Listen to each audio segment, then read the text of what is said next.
नमस्कार दोस्तों, मेरा नाम है राहुल यादव और आप सभी का स्वागत है कहानीकार राहुल पर।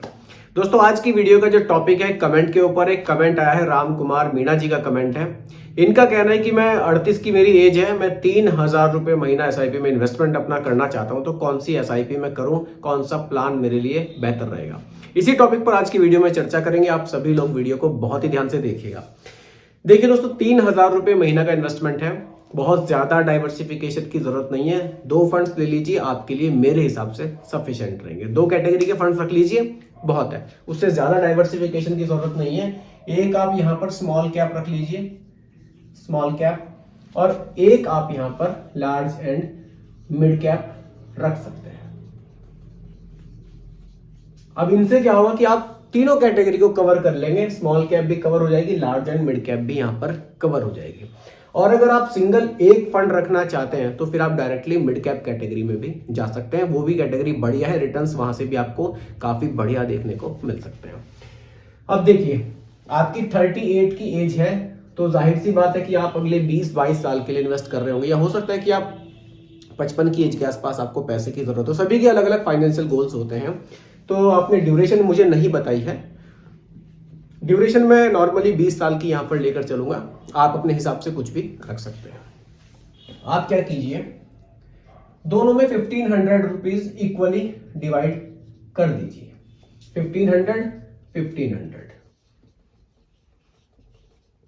फंड्स कौन से बढ़िया रहेंगे? स्मॉल कैप कैटेगरी में एक सिंगल फंड रख लीजिए, Nippon India.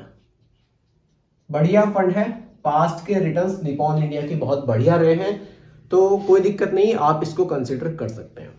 Large and mid cap category में बताऊंगा, आप एसबीआई को यहां पर कंसिडर कर लीजिए। SBI large and mid cap, ये भी बढ़िया फंड है, पास्ट रिटर्न्स इसके भी बढ़िया है।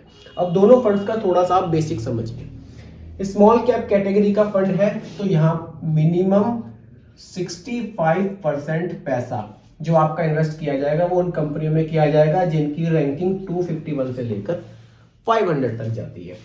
थोड़ा सा large and mid cap category का भी बेसिक समझिए। यहां मिनिमम 35% पैसा लार्ज कैप में, यानी कि इंडिया की टॉप 100 कंपनीज में इन्वेस्ट किया जाएगा।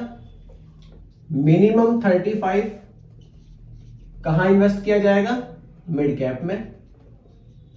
101 रैंक से लेकर जो 250 रैंक तक कंपनीज आती हैं। जो बाकी का रश 30% बचेगा वो कुछ लार्ज में बढ़ा दिया जाएगा, कुछ मिड में बढ़ा दिया जाएगा, या फिर वो स्मॉल भी यहां पर कंसिडर किया जा सकता है। ये फंड मैनेजर के डिसीजन पर ही डिपेंड करेगा। इस तरह से पैसे का डाइवर्सिफिकेशन यहां किया जाएगा। अगर आप दोनों में से किसी भी फंड की डिटेल वीडियो चाहते हैं तो आप लोग मुझे कमेंट कर सकते हैं, मैं आपको इन दोनों में से जो फंड आप कहेंगे उसकी डिटेल वीडियो भी आपके लिए जरूर बना दूंगा। चलिए बात करते हैं रिटर्न्स की।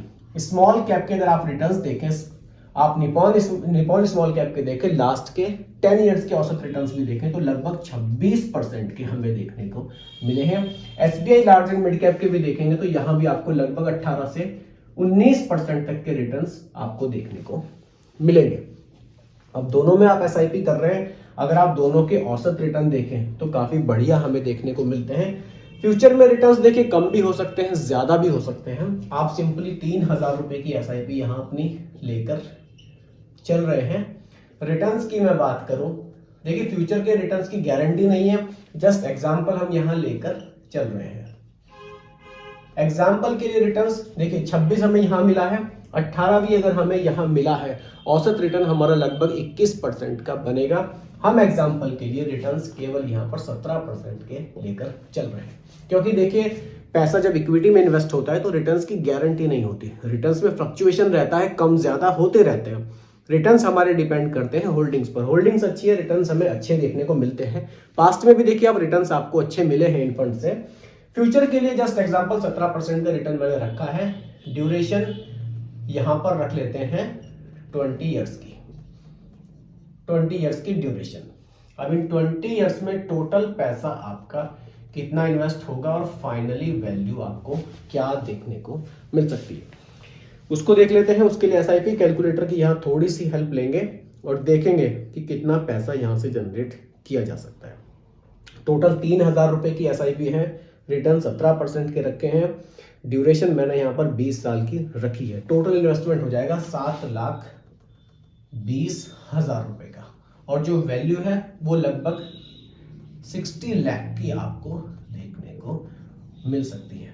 ड्यूरेशन 20 ईयर से, अगर आप इसकी ड्यूरेशन को 20 से बढ़ाकर 25 कर देते हैं तो यही वैल्यू आपको 1.43 CRB देखने को मिल सकती है। अगर ड्यूरेशन आप +5 कर देते हैं तो ये 60 लाख आपको 1.43 करोड़ भी देखने को मिल सकता है। यही पावर होती है म्यूचुअल फंड की। यही म्यूचुअल फंड में पैसे में मजा हमें तभी आएगा, कंपाउंडिंग हमें देखने को मिलेगी जितना लॉन्ग टाइम आप इसमें पैसा इन्वेस्टेड रखेंगे। जितना लॉन्ग टाइम आप SIP को चलाएंगे उतना ही बढ़िया रिटर्न्स आपको SIP बनाकर देती है, क्योंकि यहाँ डिसिप्लिन बहुत जरूरी है। आप डिसिप्लिन में पैसा इन्वेस्ट करेंगे, रिटर्न्स आपको अच्छे देखने को मिलेंगे। बाकी दोस्तों ये कोई रिकमेंडेशन नहीं है, एजुकेशनल पर्पस वीडियो आप लोगों के लिए बनाई गई है। वीडियो कैसी लगी कमेंट में जरूर बताइएगा, पसंद आई हो तो लाइक शेयर भी कीजिएगा, और मेरे चैनल पर अगर आप नए हैं इसको भी सब्सक्राइब आप जरूर कीजिएगा। बहुत बहुत धन्यवाद।